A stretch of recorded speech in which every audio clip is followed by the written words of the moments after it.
All right, welcome back to the U.S. Brewers Cup stage. We have 3 more competitors to go today, and then we will find out who proceeds to the finals tomorrow on Sunday.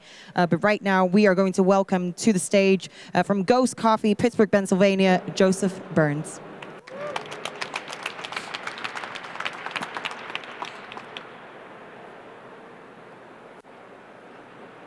Hello. It's nice to meet you. Thank you.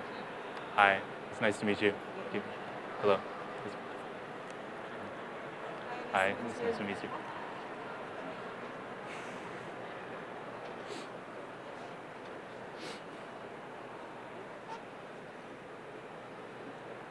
Comfortable? Okay.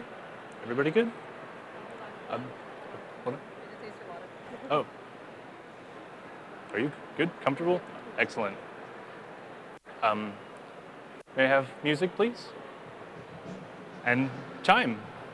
Welcome, judges. My name is Joe. I am a co-founder for Ghost Coffee Collab, as well as coffee director for Trace Brewing in Pittsburgh, Pennsylvania.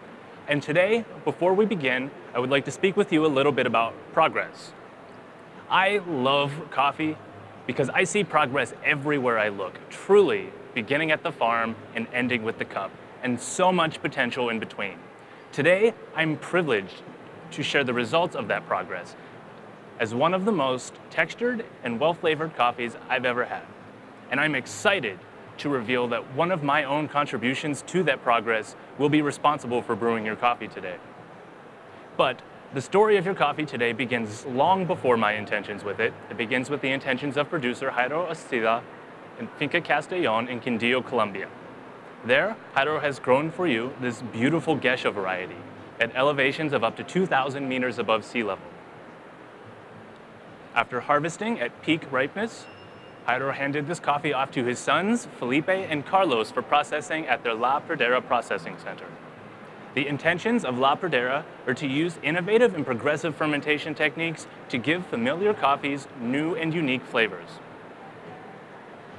Your coffee today has been fermented in 2 distinct stages, the first of which, a 48-hour dry anaerobic stage. Here is where we first to develop our intricate flavors.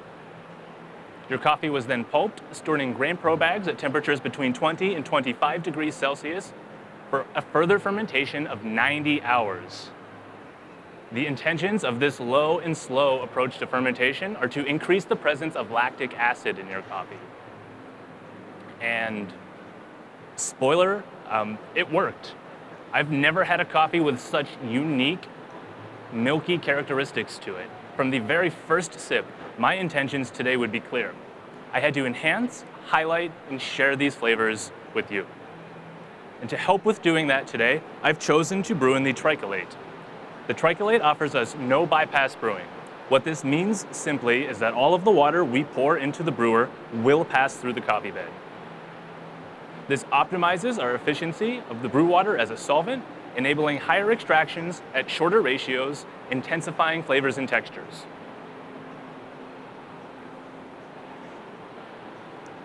We will not, however, be brewing with this tricolate. Let me introduce you to the baby tricolates. I've modified these myself, and we'll discuss that more shortly. My recipe today will be 15 grams of coffee, 225 grams of water, for a ratio of 1 to 15.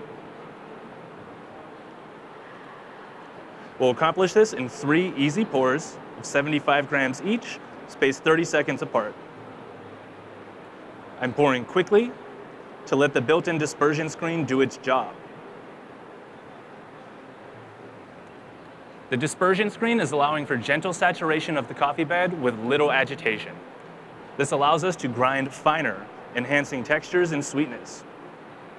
I have found, however, that even with this dispersion screen, this brewer can be prone to fines migration and clogs, extending brew times and muddling flavors. This was an opportunity for progress, and this is my contribution to it. I simply slice these brewers in half. This minimizes the gravity-induced agitation, optimizing the brewer for smaller doses, allowing us to retain that fine grind, but keeping brew times under 3 minutes for flavor clarity.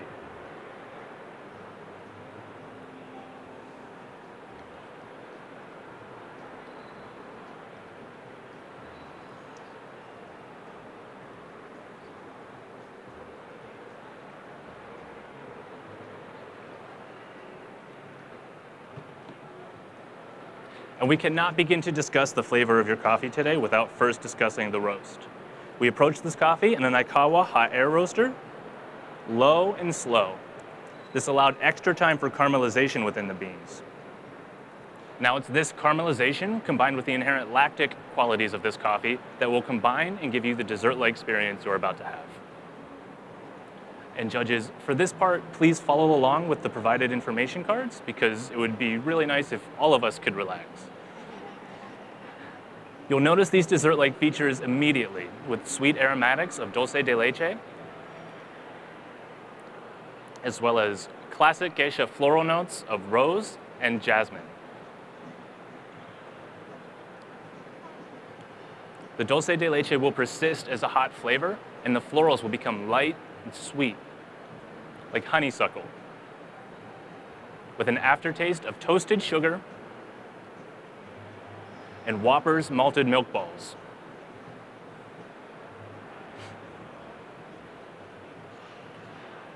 When warm, we'll begin to see fruit flavors appear, as strawberry milk becoming raspberry-flavored yogurt.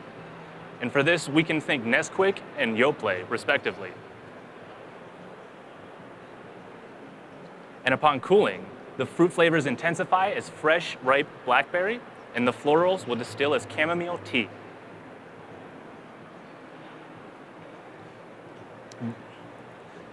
The acidity of your coffee will be lactic, like Greek yogurt,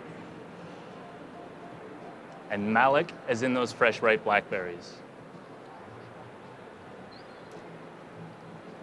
But the textures are my favorite part of this coffee. They'll be rich, silky, mouth-coating, like melted butter. Its juicy body will leave your palate salivating as if you've been chewing caramel candy. And judges, earlier I mentioned, in addition to Ghost Coffee, I work as coffee director for Trace Brewing. Trace is a hybrid space. It is a brewery alongside a coffee shop. And I'm frequently amazed at the parallels between beer and coffee. So today I would like to share with you something I learned from the brewers at Trace about aromatic evaluation. And as you can see, I've simply placed lids atop each of these carafes. And what I'll do is swirl them vigorously. This will both release and trap volatile aromatics. Please, when I pass you the carafe, evaluate only the aroma immediately upon removing the lid, and then replace the lid so that I may serve you shortly.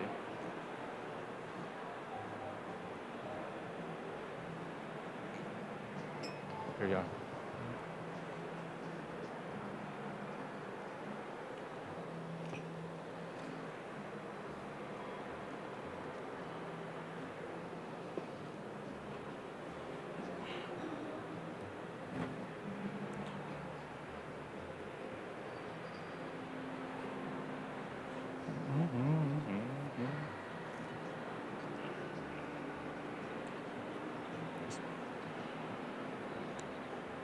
Is everybody about ready to proceed?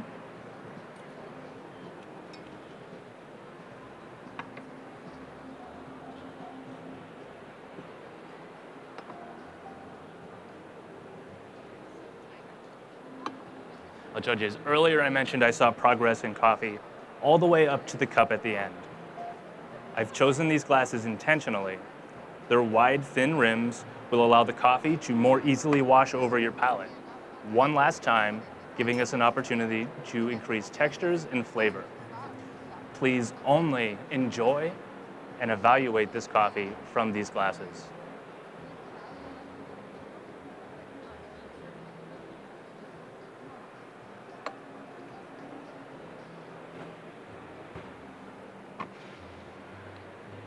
Now, judges, friends, fellow coffee humans, there is a tremendous amount of progress in those glasses before you. Today, this may be the best coffee of my life, and I truly hope you have a similar experience. But come find me tomorrow, and I promise to do everything I can to make that experience even just a little bit better. Because my intention is progress, and progress is unfinished business. Time. And give it up, everybody, for Joseph Burns. Hey, Joseph. Hey, how's it going? Really good. I really enjoyed your routine. There was actually a fair amount of sensorial science behind it. Like, can you tell us a little bit more about that? Yeah, so the brewers at Trace are very, very scientific, and they're just really good people to have like bounce ideas off of. The air or like the sensorial evaluation of coffee and beer is so strikingly similar. And every day, Zach, the head brewer, and I are like, "Do you do this in coffee? Do you do this in beer?" And it's really fun to see things that I know in coffee exist in beer. That's amazing. And is there anything you want to say to anybody here or at home watching you today? Yeah, so I definitely have to thank my wife, who spent like 24 hours in an airport to get here. I need to thank the team at Ghost. I couldn't be here without them. The Pittsburgh contingency here watching, and the people over at the Coffee Net booth who are responsible for the coffee I brewed today. It's wonderful. Amazing. Give it up one more time for Joseph Burns. Thank you. Thank you very much, Joe. Thank you. Take a rest backstage. And we are coming back with our next competitor in about... Sorry. In about 5 minutes. Matt Brzezinski is going to be on this stage at 4:20, so make sure you come back and stay tuned.